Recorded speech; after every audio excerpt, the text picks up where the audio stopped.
YouTube, my name's Lance and welcome to Bundy Bears Shed. Well, what's been going on this week? Oh, quite a bit. Not a lot in the shed, but we have been busy. With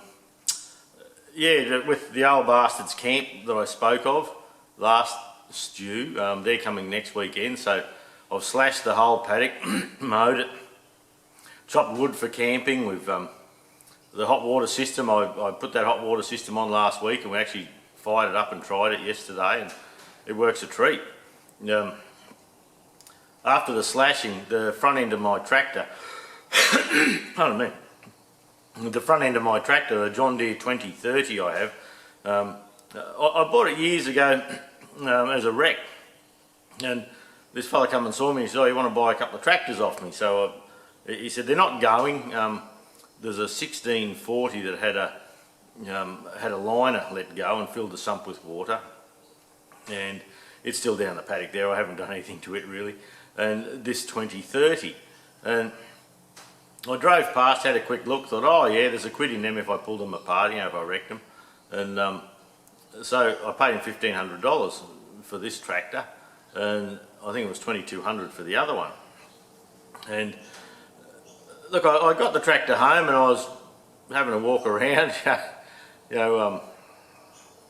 wandering around, patting myself on the back because it looked nice. And I had a look, I thought I would have a look at the transmission oil. And there wasn't a sausage of transmission oil in the back end. And the fella said to me, he says, the high-low pack and the clutch and that's burnt out in it. It won't work, so there's no drive, the gearbox is buggered. And I said, oh, okay, so fair enough. So, but anyway, on doing a walk around, I had a look and not a sausage of oil in the back end, and I thought, oh, I'll just drain the oil and see what's in there. Well, I drained the oil out and look, out of a 40 litre sump, which I have in the back end there, look, I got about 5 litres, and I thought, geez, I wonder if they just let this thing get that low on oil that that hadn't had enough oil in the bottom of it to pick up for the transmission pump.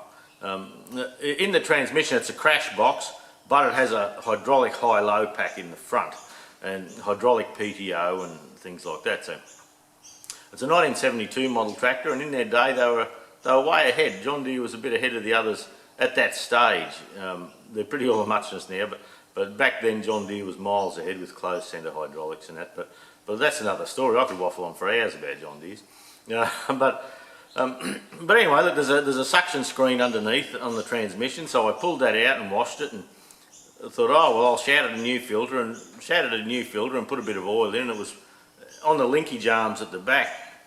There's a sensing shaft and the seals were buggered on there, and what had happened is the seals were buggered and the oil had just dropped away. So I whizzed into town and got a couple of seals from, off my wall in there, and come back, put it on, shimmed it up, filled it up with oil and drove it round, and I haven't done a thing to the back end since. It's been doing my slashing now topping for, look, it'd be 3 or 4 years.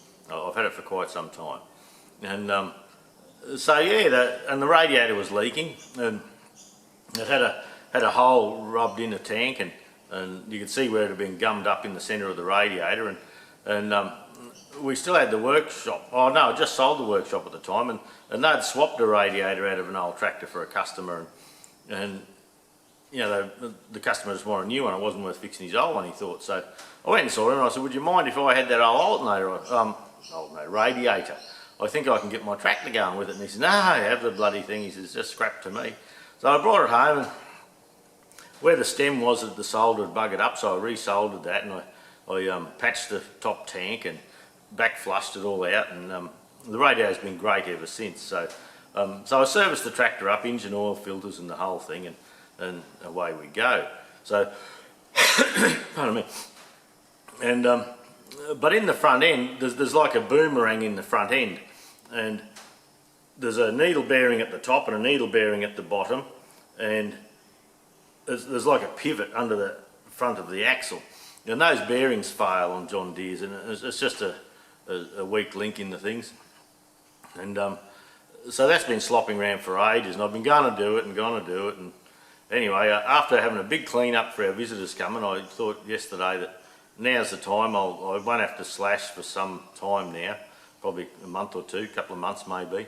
And so now I've got the front end of the tractor out. So I pulled the front out and started to replace these bearings. Well, the job didn't quite go as planned.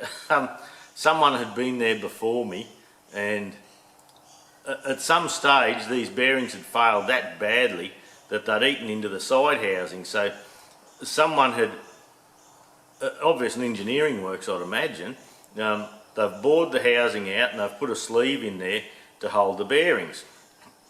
And what they've done, normally you have a needle bearing at the top, a spacer to keep the needle bearings apart, and a needle bearing at the bottom.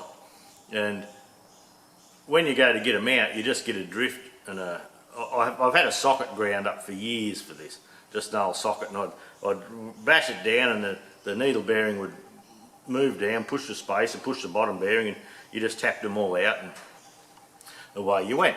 Now and then you'd get one that the bearing cage was that crook that you had to relieve the top bearing a bit, but you could often get the spacer and get down with a cold chisel in the spacer and knock the spacer down.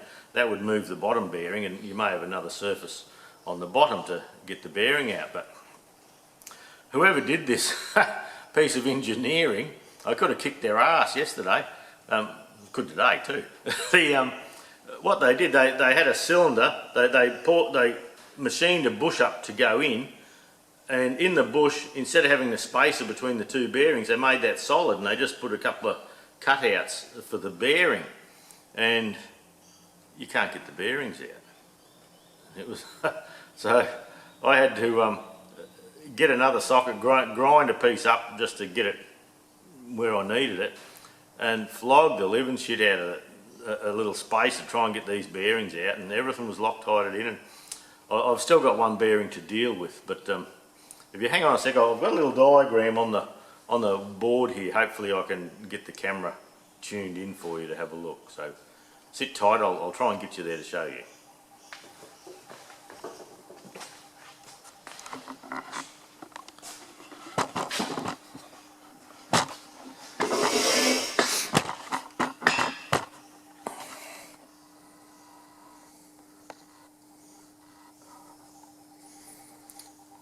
It's like being at school, isn't it, here? You've got the board happening. And pay attention or you'll be on bloody detention. And you'll have to go and pick up the rubbish in the playground. So this here, this is a little diagram I've done of how it should be.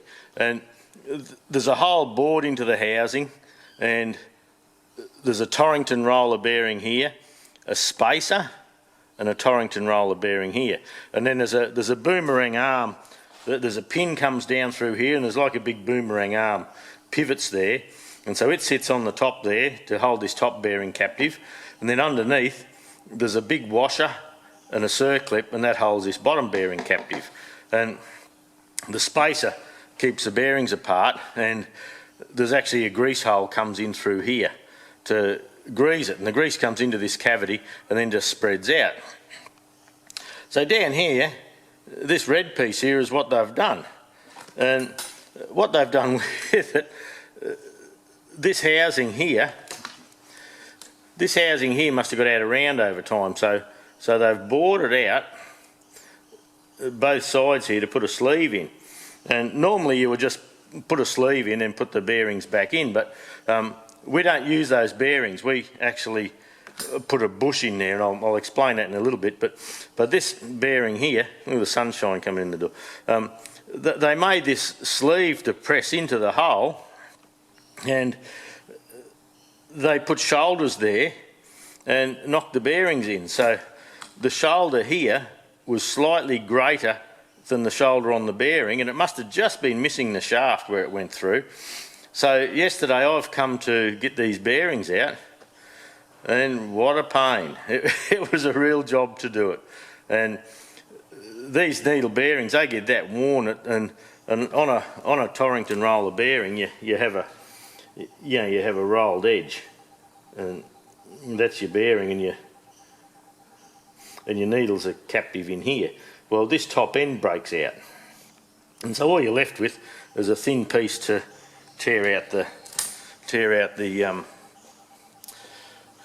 bearing. So I've actually got the bottom one out finally after a belt and buggery out of it, and I still have to try and relieve this with a die grinder with a stone on it to get it out. But in doing that, I've had a big miss hit with the hammer and crushed this corner, because I ended up having to have the about 9 pound sledgehammer to try and get those pieces moving out of there. It was just unreal. I couldn't believe it. But anyway, I'll bring you back.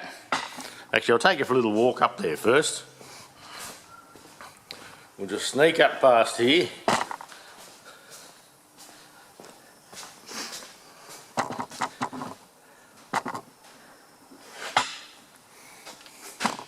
And this is the hole where it goes, and you can see the change of colour in the metal there.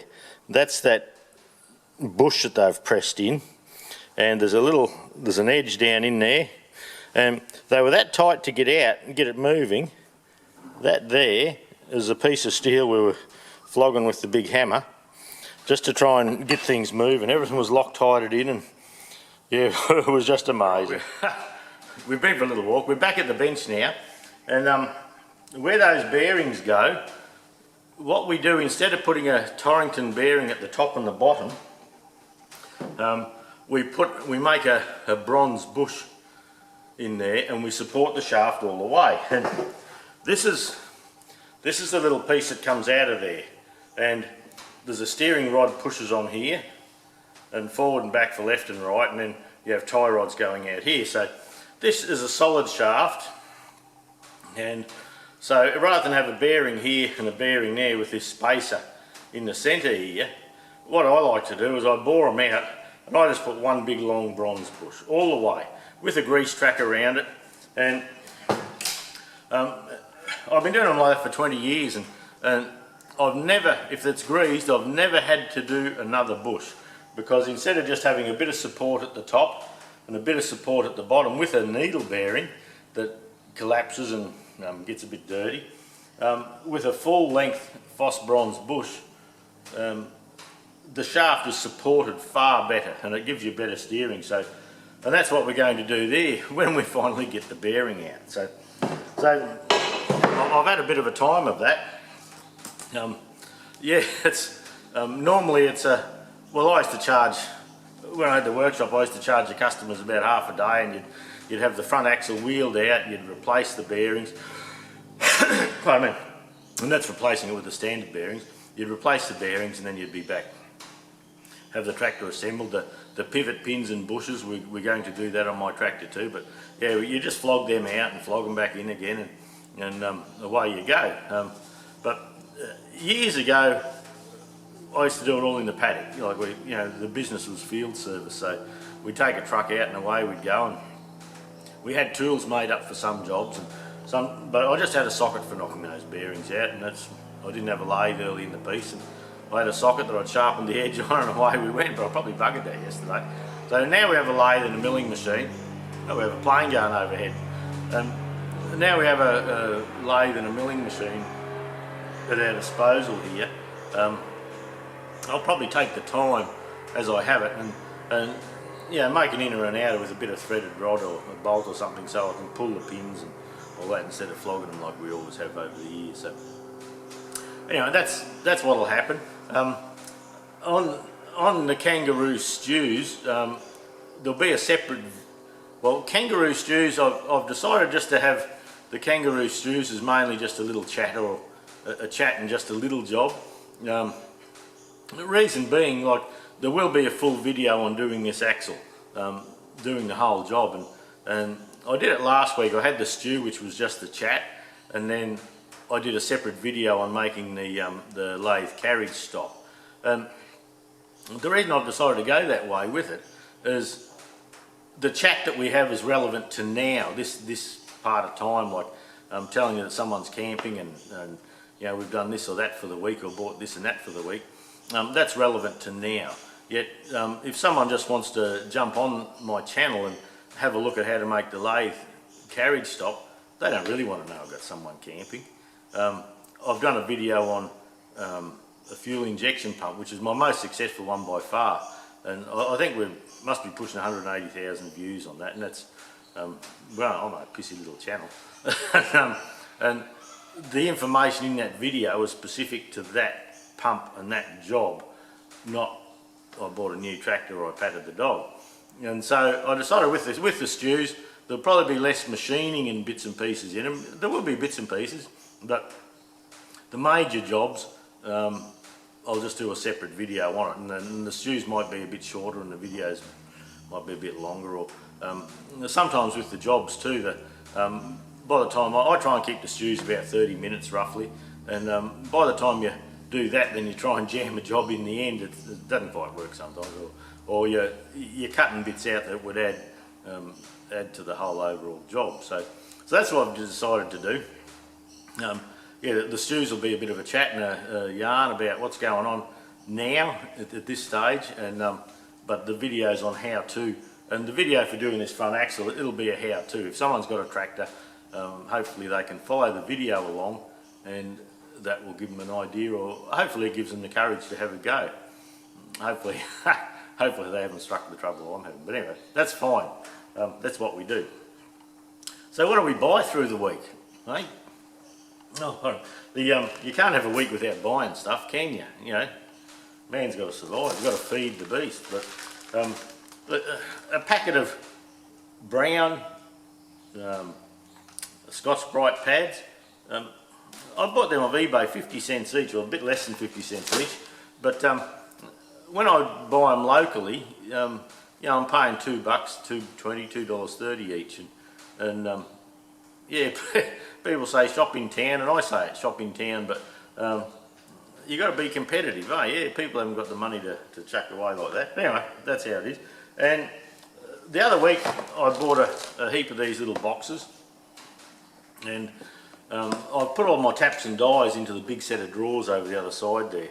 And these ones you can take a section out. I put one in, and some of the pots I had my taps and dies in, they were the taller pots, and they don't fit in the drawers. So I've bought quite a few of those, and so that'll be a job happening soon.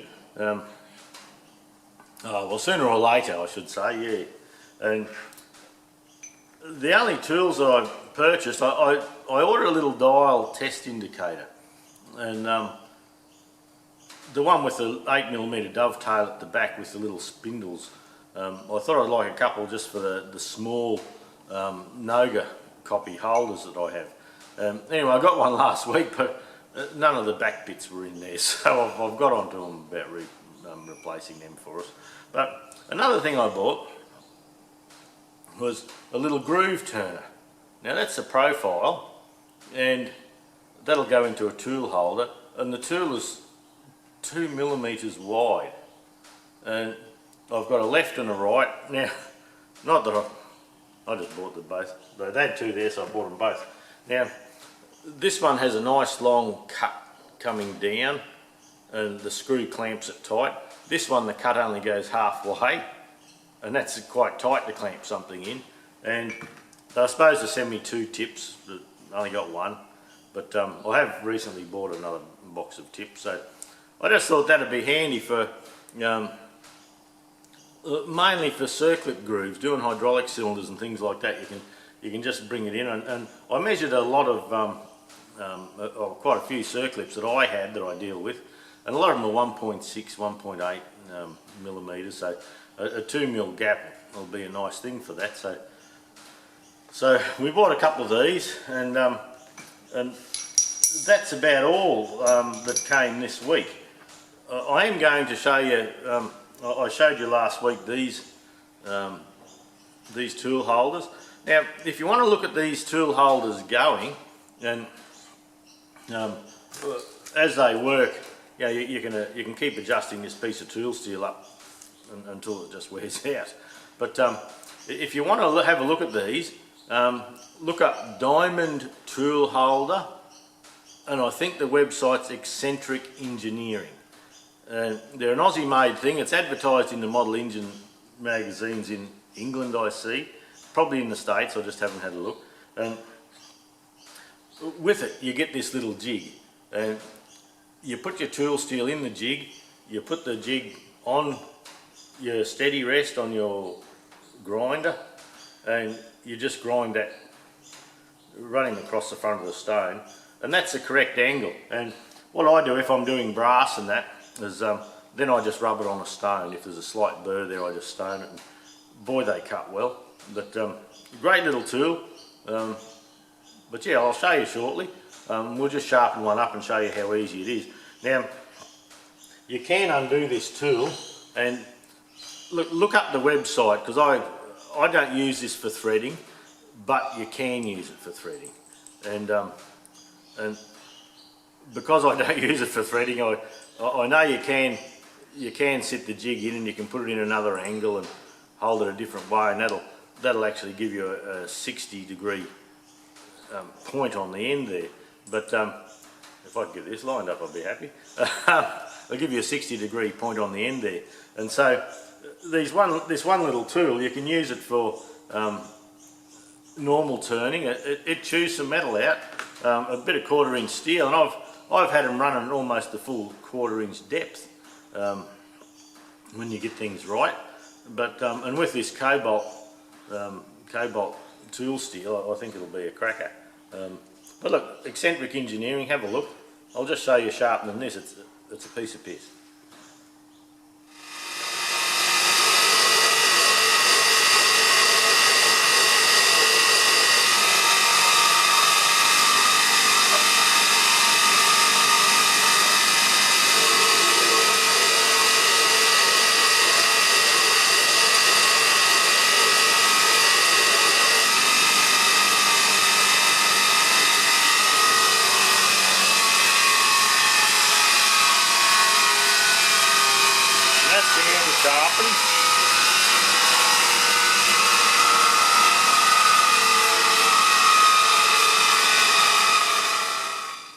Right, so I have just sharpened the point, and I've just rubbed him on the oil stain on the sides. There was a slight burr there to get rid of that. And the idea is that you just slide him in.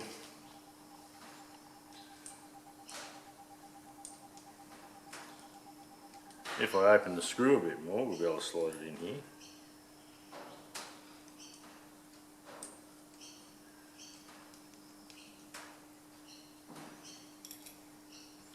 And you can leave this a little bit loose and set your centre height by that. So with a quick change tool post, that's not such a big deal, but with a standard tool post, that makes setting your centre height very easy. So we'll just go over the lathe. I'll throw something in there and we'll just do a couple of cuts to give you a look, eh? Well, we've put there's a little pip there from where I cleaned this piece of shaft up. And so all you do is move him up or down, wherever you'd like it to be. Right on the point of that little pip is where I'm aiming.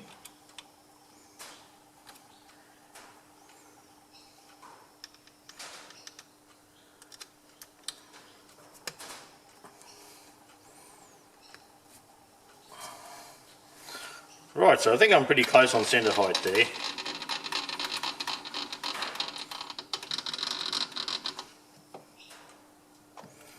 We'll just do a bit of a run into the centre there and see what we have.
I've just sharpened this tool up again. I'd blunted it a bit from me chattering before. So I'll do another quick run.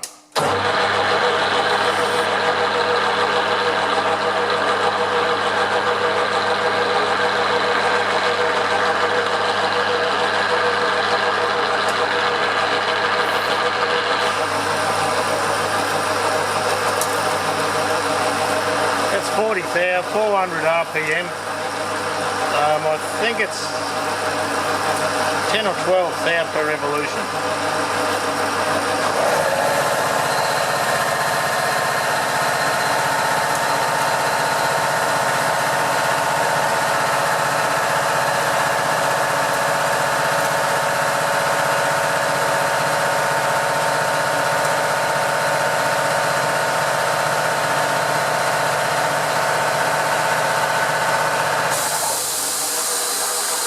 That's a 40 power cut. Sorry about the compressor.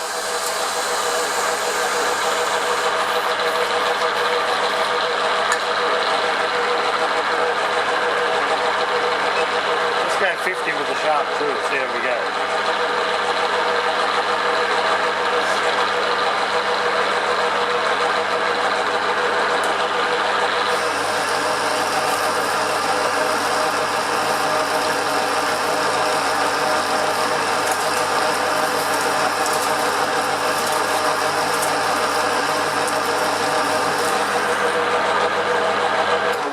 Fifty's no problem with a sharp tool.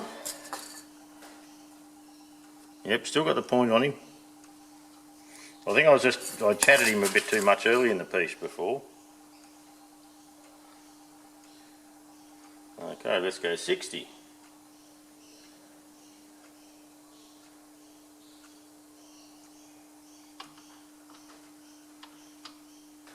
And go there.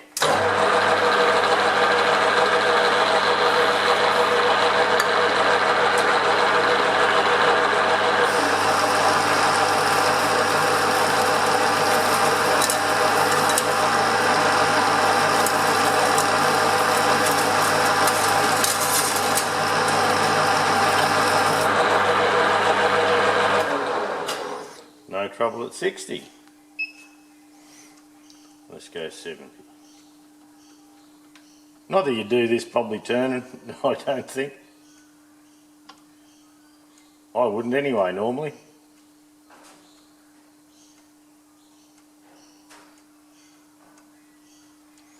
That's 70. Normally in a hobby thing you don't have to just carve away flat out.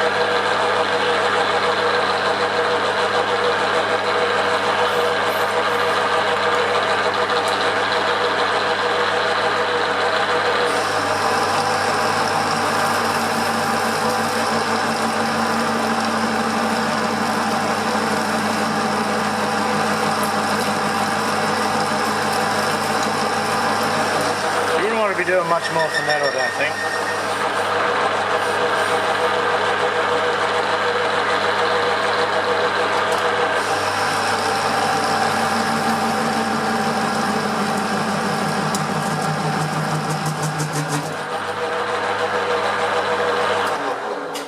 Yeah, look, on this setup, 70 thou is about its limit, but yeah, use a normal 1/4 inch bit of steel and see how you go. And that. Look, the end's still sharp. There's still quite a sharp point on the end here. You can see a little bit of discoloration, but yeah. Anyway, worth a look, I thought. With this little diamond tool holder, I probably didn't do it much justice. Yeah, running too slow, getting it to chatter there. I took the, well, I've buggered the tip up in it. I just need to have it resharpened, and that's the advantage of it. You can just slide it out, resharpen, slide it back into your centre height, and away you go. So look. Go to Eccentric Engineering site and have a look. They're a great little thing. They don't sponsor me or anything like that. I don't have sponsors.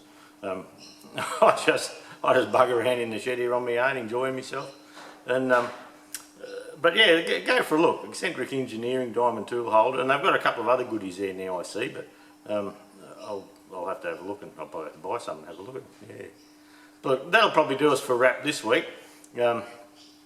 I'll continue on today with the front axle, and there'll be a video coming up on that shortly. So that's about it. Until we see you next week, we're having a camp next week, so it might be a bit late for a stew, but we'll see. We mightn't be in any fit condition to be doing a kangaroo stew, but we'll see. Our friends are coming camping. We're going. The rum distillery in Bundaberg's just revamped itself, so be worth a look. And then I have a nephew who wants to come over and show his missus where we used to go camping down at Cooner, and a beautiful spot. So we'll be out and about a bit next week. But anyway, have a good week. Thanks for watching. I'll catch you later, right?